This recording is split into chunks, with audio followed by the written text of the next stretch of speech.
अस्सलाम वालेकुम, नमस्ते दोस्तों। उम्मीद करती हूँ आप लोग सब ठीक होंगे। सुबह का समय हो गया, यहाँ पर उठ गए हैं। आज का ब्लॉगिंग में हम क्या क्या करेंगे आप लोग के पास शेयर करेंगे। अगर मेरा ब्लॉगिंग चैनल आप लोग का पसंद है तो लाइक शेयर और सब्सक्राइब ज़रूर कीजिएगा।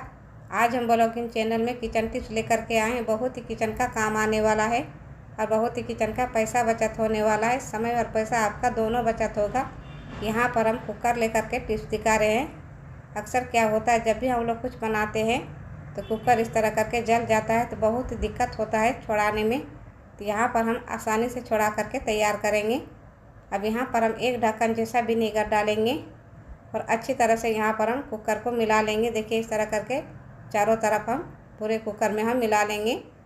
और यहाँ पर हम और एक चीज़ यहाँ पर डालेंगे, उसमें आपका जितना भी जला हुआ रहेगा सब आसानी से निकल आएगा। अब यहाँ पर हम बेकिंग सोडा डालेंगे। विनीगर और बेकिंग सोडा अगर दे करके साफ़ कीजिएगा तो आपका जितना भी जला हुआ रहेगा बहुत ही आसानी से आपका साफ़ भी हो जाएगा और एकदम चमाचम हो जाएगा और एकदम बहुत ही कम समय में आपका क्लीन हो जाएगा। अब यहाँ पर हम एक नींबू का टुकड़ा लिए हैं, उससे अच्छी तरह से क्लीन कर लेंगे। कितना भी जला हुआ रहेगा, चाहे कुकर रहे चाहे कढ़ाई रहे, थोड़ा सा बेकिंग सोडा और विनेगर दे करके अगर साफ़ कीजिएगा तो एकदम अच्छी तरह से क्लीन हो जाएगा और आपका एकदम चमाचम हो जाएगा। ज़्यादा मेहनत भी नहीं लगेगा। कभी कभी क्या होता है, जब जलता है तो बहुत ही मुश्किल होता है छुड़ाने में, लगता है क्या करें क्या नहीं। तो ये वाला टिप्स हम आजमा करके देखें, फिर हम आप लोग के पास शेयर किए हैं। ज़रूर आप लोग का पसंद आएगा तो एक लाइक ज़रूर कीजिएगा मेरे दोस्तों। अब देखिए यहाँ पर हम अच्छी तरह से धो करके यहाँ पर हम कुकर को दिखा, देखिए कितना अच्छी तरह से क्लीन हो गया है। एकदम कम समय में आपका कितना जला हुआ रहेगा, तो इस तरह साफ़ कीजिएगा तो एकदम चमाचम हो जाएगा। टिप्स के लिए हम आगे बढ़ते हैं। यहाँ पर हम एक डब्बे लेकर के हम टिप्स दिखा रहे हैं। जब भी हम लोग खाना वगैरह मंगाते हैं ऑनलाइन तो इस तरह करके मिलता है तो हम लोग फेंक देते हैं, लेकिन ये डब्बे में आपका हज़ारों रुपये का बचत होने वाला है। अब यहाँ पर हम डब्बे को अच्छी तरह से यहाँ पर हम छेद कर लेंगे। देखिए इस तरह करके छेद कर लेंगे। इस तरह के आता है तो हम लोग या तो फेंक देते हैं या तो हम लोग साइड में रख देते हैं, लेकिन किचन का बहुत ही काम आने वाला है और आपका हज़ारों रुपये का बचत होने वाला है। अब यहाँ पर ये वाला क्या करेंगे दिखाते हैं आप लोगों को, वीडियो में बने रहिएगा। जो बर्तन धोते हैं तो ये छोटा छोटा जो रहता है प्लेट में सब्जी वगैरह रोटी वगैरह का टुकड़ा वगैरह रहता है, जो छोटा छोटा बच्चा रहता है वो अक्सर छोड़िए देता है। तो जब हम लोग धोते हैं तो सिंक जम हो जाता है, कभी कभी ऐसे ही चला जाता है तो बहुत ही मुश्किल हो जाता है। फिर हम लोग प्लम्बर को बुलाना पड़ता है तो बहुत ही दिक्कत होता है, उनको पैसा दे करके हम लोग ठीक करवाना पड़ता है। तो यहाँ पर नहीं आपका एक पैसा खर्च होगा और नहीं आपका प्लम्बर को बुलाना पड़ेगा। अब इस तरह करके अगर छोटा सा एक डब्बा छेद करके इस तरह करके जितना भी कचरा रहेगा सब इस तरह करके छान लीजिएगा तो आपका सिंक एकदम अच्छी तरह से क्लीन रहेगा और पाइप भी अच्छी तरह से क्लीन रहेगा और नहीं आपका जाम होगा और नहीं आपका प्लम्बर को बुलाना पड़ेगा। छोटा सा टिप्स है लेकिन आपका किचन का बहुत ही काम आने वाला है और आपका बहुत सारा पैसा भी बचत हो जाएगा। जब भी जाम होता है तो बहुत ही दिक्कत होता है, बहुत ही परेशानी होता है। तो छोटा सा टिप्स आजमा करके देखिएगा। अगले टिप्स के लिए हम आगे बढ़ते हैं। यहाँ पर हम चाय छन्नी लेकर के हम टिप्स दिखा रहे हैं। होता है जब भी हम लोग चाय छानते हैं तो चाय छानते छानते ये जो साइड में रहता है बहुत ही काला हो जाता है और बहुत ही ख़राब भी दिखता है। तो ये वाला हम चाय छन्नी कैसे साफ़ करेंगे, एकदम अच्छी तरह से क्लीन हो जाएगा।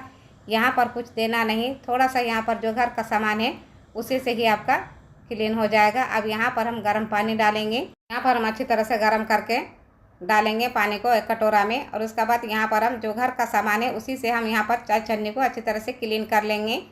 यहाँ पर हम थोड़ा सा बेकिंग सोडा डालेंगे और बेकिंग सोडा को डालने के बाद अच्छी तरह से यहाँ पर हम मिला लेंगे और फिर यहाँ पर हम थोड़ा सा विनेगर डालेंगे। बेकिंग सोडा और विनेगर दे करके अगर चाय छन्नी चाहे कोई भी चीज़ आप साफ़ कीजिएगा तो आपका अच्छी तरह से क्लीन भी हो जाएगा और एक थोड़ा सा भी गंदा रहेगा और समय से पहले आपका अच्छी तरह से क्लीन हो जाएगा। अब यहाँ पर हम दोनों चीज़ को डालने के बाद यहाँ पर हम चाय छन्नी को इसमें डुबा देंगे। देखिए इस तरह करके डुबा देना है और अच्छी तरह से एक चम्मच ले करके इस तरह करके यहाँ पर हम चम्मच से अच्छी तरह से घिस लेंगे। यहाँ पर हाथ नहीं लगाना है, हाथ लगाने से हाथ जल जाएगा, इसीलिए चम्मच से ही अच्छी तरह से घिस लेना है। अब देखिए किस तरह अच्छी तरह से क्लीन हो जाएगा और मेरा चाय छन्नी पहले कितना गंदगी था, अब देखिए कितना अच्छी तरह से क्लीन हो गया है। सामान था थोड़ा सा विनेगर और बेकिंग सोडा दे करके अच्छी तरह से क्लीन कर लीजिएगा। आपका चाय छन्नी कितना भी गंदगी रहेगा तो एकदम अच्छी तरह से चमाचम हो जाएगा। अब यहाँ पर देखिए कितना अच्छी तरह से क्लीन हो गया है। एकदम कम समय में आपका चाय छन्नी एकदम चमाचम हो जाएगा। थोड़ा सा भी ये वाला टिप्स आप लोग का अच्छा लगा तो एक लाइक ज़रूर कीजिएगा मेरे दोस्तों। अगले टिप्स के लिए हम आगे बढ़ते हैं। यहाँ पर हम एक पतीला में थोड़ा सा पानी लिए हैं, देखिए। और पानी अच्छी तरह से गर्म हो जाने के बाद यहाँ पर हम गर्म हो जाने के बाद यहाँ पर हम 5 से 6 लौंग डालेंगे। और लौंग और पानी को अच्छी तरह से हम खोलने देंगे। लौंग का जो कलर है पानी में आ जाएगा, देखिए पानी का कलर चेंज हो गया है। इस लौंग में जितना भी इसका एनर्जी है सब पानी में आ गया है। जब भी आपका घर में चींटी वगैरह, मक्खी वगैरह, मच्छर वगैरह रहेगा तो इस तरह करके अगर बनाइएगा तो आपका बहुत ही जल्दी सब भाग जाएगा और एक भी नहीं रहेगा चींटी वगैरह, मच्छर वगैरह। यहाँ पर अच्छी तरह से पानी खौलाने के बाद यहाँ पर हम गैस को बंद कर देंगे। इसको हम ठंडा होने के लिए देंगे। आगे हम दिखाते हैं आप लोगों को। यहाँ पर हम फिनाइल का गोलियाँ लिए हैं, देखिए। इसको फिनाइल का गोलियाँ भी बोलते हैं, नेपथलीन भी बोलते हैं। अब यहाँ पर हम 10 रुपया में हम ख़रीद करके लाए हैं। 10 रुपया में आपका बहुत सारा पैसा भी बचत हो जाएगा और आपका घर में ही फिनाइल बन करके तैयार हो जाएगा। मार्केट से ख़रीदने का भी ज़रूरत नहीं पड़ेगा।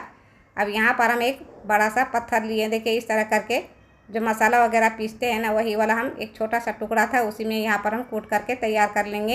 एकदम यहाँ पर पाउडर जैसा बनाना है, यहाँ पर जैसे मोटा मोटा नहीं रखना है, तब जाके आपका अच्छी तरह से फिनाइल बन करके तैयार हो जाएगा। कभी कभी क्या होता है, हम लोग का फिनाइल ख़त्म हो जाता है तो बहुत ही मच्छर, मक्खी, चींटी वगैरह, कुकरेज वगैरह घूमता है। तो इस तरह करके अगर बना करके रखिएगा तो आप जब मन करेगा तब इसको इस्तेमाल कर सकते हैं। और हम फिनाइल का गोली को अच्छी तरह से पाउडर बना लिए हैं। अब यहाँ पर हम एक बोतल लेंगे। बोतल है तो उसमें आप इस्तेमाल कर सकते हैं। मेरा पास अवेलेबल नहीं था, इसीलिए हम एक छोटा सा बोतल लिए हैं। उसको हम स्प्रे बोतल बना करके हम तैयार करेंगे। ये बहुत ही किचन का पैसा भी बचत हो जाएगा। अगर किसी घर में नहीं रहता है तो स्प्रे बोतल, तो इस तरह करके आप घर का ही बोतल से आप बना सकते हैं। कोई भी पुराना धुराना जो भी बोतल है आपका पास, वो आसानी से बन करके तैयार हो जाएगा स्प्रे बोतल। अब यहाँ पर हम हल्का हल्का छेद कर लेंगे, ज़्यादा इसमें मोटा मोटा छेद नहीं करना है, छोटा छोटा एकदम हल्का हल्का करना है। सुई का जो आगे वाला नुकीला है उसी में से थोड़ा थोड़ा भोगना है और अच्छी तरह से स्प्रे बोतल बन करके तैयार हो जाएगा। इसमें बहुत सारा पैसा भी बचत हो जाएगा आपका। स्प्रे बोतल भी खरीदना नहीं पड़ेगा, जो घर का बोतल है उसी से ही आप स्प्रे बोतल बना करके तैयार कर सकते हैं। अब देखिए यहाँ पर हम ढक्कन को अच्छी तरह से छेद कर लिए हैं।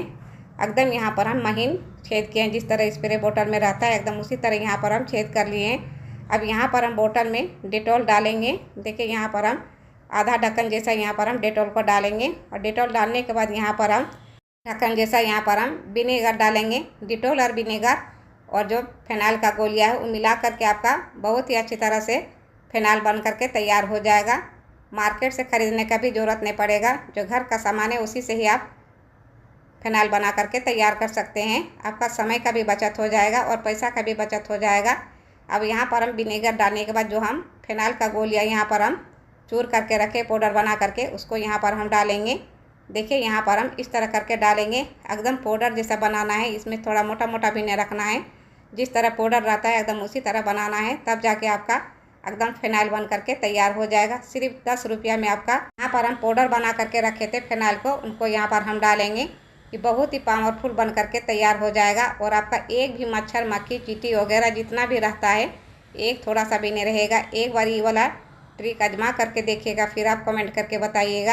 यहाँ पर हम दूसरा पानी नहीं डालेंगे। जो लौंग को अच्छी तरह से खोला के रखे पानी, वही वाला पानी हम यहाँ पर डालेंगे। दूसरा पानी नहीं डालना है। लौंग वाला पानी जो रहता है बहुत ही पावरफुल बन करके तैयार हो जाएगा। फिर मेरा फिनाइल ख़त्म हो जाता है तो हम इस तरह करके बना लेते हैं घर में। और जहाँ मच्छर, मक्खी ज़्यादा रहता है वहाँ पर हम इस तरह करके बना करके छिड़क देते हैं, तो एक भी मच्छर, मक्खी, चींटी वगैरह नहीं रहेगा। ये बहुत ही पावरफुल रहता है। जो फिनाइल का गोली रहता है उसका तरफ किचन में ही मच्छर, मक्खी ज़्यादातर रहता है और फ्रिज का जो कोने कोने रहता है उसमें भी ज़्यादा ही मच्छर वगैरह छिपा हुआ रहता है। तो इस तरह करके स्प्रे कर दीजिएगा तो एक थोड़ा सा भी आपका मच्छर, मक्खी नहीं रहेगा। गोली जब भी आप छिड़किएगा तो बच्चे को दूर कर लीजिएगा, बच्चे को नज़दीक नहीं रखिएगा और अच्छी तरह से जो ज़मीन में गिरा हुआ रहता है पानी वो अच्छी तरह से क्लीन कर लीजिएगा। फिनाइल का गोली में बहुत ही ज़्यादा पावरफुल जहर रहता है, इसीलिए इस वाला बच्चे से दूरे रखिएगा। बच्चे को नज़दीक में नहीं रखिएगा और छिड़कना नहीं है। बच्चे को नज़दीक रख करके बच्चे को साइड में नहीं रहने दीजिएगा, थोड़ा बच्चे को दूर में रखिएगा और अच्छी तरह से इस तरह करके छिड़क लीजिएगा तो एक भी मच्छर, मक्खी कुछ नहीं रहेगा। आपका बहुत ही आसानी से भाग भी जाएगा और घर में ही फिनाइल बन करके तैयार हो जाएगा। देखिए मकड़ी वगैरह कुछ भी नहीं रहेगा। छोटा सा टिप्स है लेकिन बहुत ही काम आने वाला है किचन का। सा भी ये वाला टिप्स आप लोग को अच्छा लगा तो लाइक, शेयर और सब्सक्राइब